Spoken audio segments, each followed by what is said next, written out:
जय जय ज्योति चरण, जय जय महाश्रमण, जय जय ज्योति चरण, जय जय महाश्रमण। चातुर्मास का हिंदू, जैन और बौद्ध धर्म में खास महत्व है। तीनों ही धर्म के संत इसका कड़ाई से पालन करते हैं। हिंदू धर्म के सभी बड़े त्योहार चौमास के भीतर आते हैं। सभी अपनी मान्यता अनुसार इन त्योहारों को मनाते हैं एवं धार्मिक अनुष्ठान भी करते हैं। वैसे ही जैन धर्म में भी इसका अपना एक अलग ही महत्व है और इसी शुभ मौके पर लीलवा स्थित तेरापंथ भवन में मुनिश्री श्री जिनेश कुमार जी पधारे और उन्होंने बड़े ही भव्य रूप में मंत्र अनुष्ठान का कार्यक्रम किया, जिसमें तमाम तेरापंथ समाज के लोगों ने बड़े ही श्रद्धा भाव से हिस्सा लिया। इसी के साथ साथ इस शुभ मौके पर तेरापंथ भवन को रिनोवेट भी किया गया और सभी ने मुनिश्री जी की बातों से प्रेरित होकर एक ही बात कही कि हम खुश हैं कि हमें उनके द्वारा यह समय मिला। हम चाहते हैं कि हम उन्हीं की तरह बड़े ही सरलता के साथ अपने जीवन को व्यतीत कर सकें। आचार्य श्री महाश्रमण जी की आज्ञा से कलकत्ता में हम विचरण कर रहे हैं और विचरण करते हुए हम लीलवा में आए हैं और लीलवा में अच्छा धर्म का माहौल बना हुआ है और अच्छी धर्म आराधना हो रही है। हमारा लक्ष्य है तिन्नारंग तारणम, स्वयं तरो और दूसरों को तारो। आत्म सुधार के साथ हम समाज सुधार की बात करते हैं। दुनिया में 3 शक्तियां हैं, अध्यात्म की शक्ति, सत्ता की शक्ति और धन की शक्ति। इन तीनों शक्तियों का अपना मूल्य है। उनमें सर्वश्रेष्ठ जो शक्ति है वह है अध्यात्म की शक्ति। अध्यात्म से तात्पर्य है आत्मा के इर्द गिर्द रहना, आत्मा के आसपास रहना और अध्यात्म के विकास के लिए आचार्य महाश्रमण जी ने 3 बातें बताई है अहिंसा यात्रा के जरिए: सद्भावना, नैतिकता और नशा मुक्ति। और अध्यात्म का विकास करना है तो सबके साथ प्रेम के साथ रहे, सौहार्द के साथ रहे। सबसे पहले हम इंसान हैं, बाद में हिंदू या मुसलमान हैं।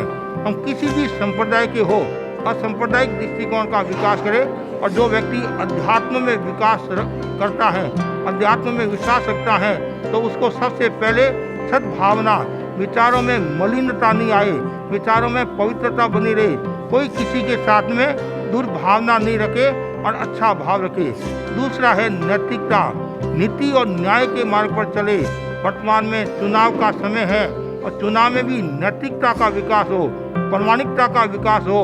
और पैसा देकर वोट लेना या पैसा देकर वोट के बारे में माहौल बनाना, तो ये नैतिकता की बात नहीं होगी। तो वहाँ जहाँ नैतिकता नहीं है तो वहाँ अध्यात्म का भी विकास नहीं होगा। तो नैतिकता का विकास होना जरूरी है। गुरुदेव तुलसी ने अनुव्रत आंदोलन के जरिए नैतिकता का पाठ दिया और उन्होंने चुनाव शुद्धि के बारे में भी बताया कि ज़्यादा से ज़्यादा चुनाव शुद्धि होनी चाहिए और चुनाव शुद्धि यदि सही है तो हमारा कार्यक्रम भी आगे अच्छा होता रहेगा। तीसरा है व्यसन मुक्ति। तो अध्यात्म के विकास के लिए कोई भी प्रकार का नशा नहीं करे। नशा नाश का द्वार है। नशा से धन भी जाता है और धर्म भी जाता है। और नशा एक प्रकार की बुराई है जिसके कारण घर परिवार साफ हो गए हैं। जहाँ नशा है वहाँ विनाश है और जहाँ नशा नहीं है वहाँ प्रकाश है, आनंद है।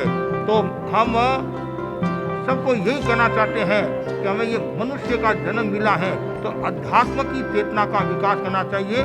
और अध्यात्म की चेतना के विकास के लिए सद्भावना, नैतिकता, नशा मुक्ति का जीवन जिए और सब प्रेम के साथ रहे, सौहार्द के साथ रहे। और एक दिन सबको जाना है तो हम अच्छा जीवन जिए, यहाँ भी आनंद और आगे भी आनंद रहेगा और पूरे विश्व में शांति रहे। भगवान महावीर ने 5 नियम बताए हैं: अहिंसा, सत्य, अस्तेय, ब्रह्मचर्य, अपरिग्रह। और साथ में उन्होंने अनेकांत के बारे में बताया। और जो व्यक्ति अनेकांत के सिद्धांत को आत्मसात कर लेता है, अनेक वैश्विक समस्या का समाधान हो जाता है। और हम जैन साधु है, हम तेरापंथी है और हमारे गुरु आचार्य श्री महाश्रमण जी है। हम पैदल यात्रा करते हैं। हमारे न तो कोई मकान है, न कोई मठ है, न कोई बैंक बैलेंस है, न हम रात्रि में भोजन करते हैं। हम पैदल चलते हैं और खुद का वजन खुद उठाते हैं। और हम तो यही चाहते हैं कि पूरे देश में शांति बनी रहे और बंगाल में भी शांति बनी रहे और कलकत्ता में भी शांति बनी रहे और यहाँ कलकत्ता में भी अच्छा धर्म आराधना का माहौल है। लीलवा के श्रावक समाज भी सक्रिय है और मैं सब के प्रति आध्यात्मिक मंगल कामना करता हूँ कि सब मानवता के क्षेत्र में विकास करते रहे। इसी आशा के साथ ओम अरहम। भवन का नवीनीकरण भी हुआ एवं नवीनीकरण के पश्चात मुनिश्री का पदार्पण हुआ। मुनिश्री जिनेश कुमार जी स्वामी ठाणा 3, जिसमें परमानंद स्वामी भी हैं और कुणाल मुनि भी हैं। इनके बहुत अच्छी धर्माराधना चल रही है और सभी श्रावक इसका अच्छे से अच्छा लाभ ले रहे हैं। इसी आशा और विश्वास के साथ ओम भिक्षु।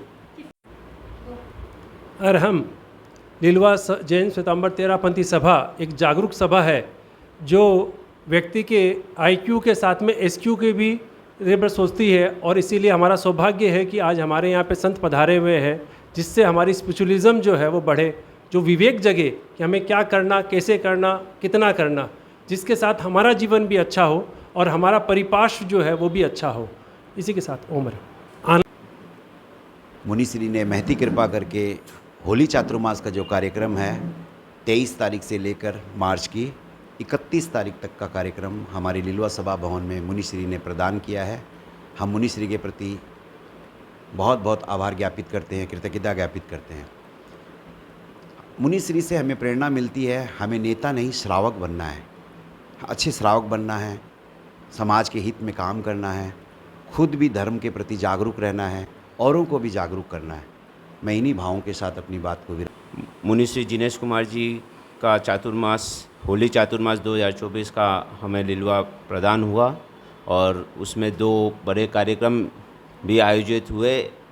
एक मंत्र अनुष्ठान का जो आगामी रविवार को होने वाला है और मुनिश्री जी से बहुत प्रेरणा मिलती है कि वे अपने जीवन में कैसे बदलाव ला सकें और दूसरे को कैसे प्रेरित कर सकें, सद्भावनाओं के साथ में, सरलता के साथ में, इन्हीं भावनाओं के साथ ओम अरहम। आज हम लोग के सवर्ण एरिया में लीलवा सभा जो है बहुत ऊंचाइयों पे अपना काम कर रही है और महाराज जिनेश कुमार जी का भी यहाँ पर आगमन हुआ है। ये एक तो बहुत अच्छा समय चल रहा है। बस इसी के साथ ओम अरहम।